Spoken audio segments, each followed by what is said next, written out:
बिछा में trauma centre न खुली सघियो। इलाइक़े वासियुनि जूं हयातियूं दाव ते लॻल। 11 साल गुज़री वञण बावजूदि बंदि पियल ट्रामा सेंटर हिकु ॾींहुं बि न खुली सघियो। 2013 में अॻूणो पाकिस्तान जे सदर आसिफ अली ज़रदारी जे दौर में 20 करोड़ रुपयनि जी लागत सां अवाम जी सहूलियत लाइ ट्रामा सेंटर हिकु ॾींहं में बि हली न सघियो।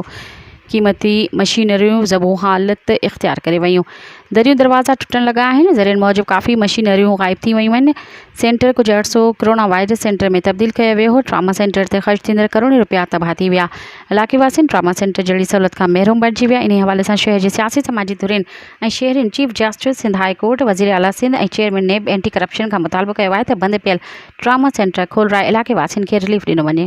मज़ीद ख़बरनि ऐं तफ़सीलात लाइ विज़िट कयो असांजी वेबसाइट www.awamiNewsHD.com ऐं ॾिसंदा रहो अवामी न्यूज़ HD।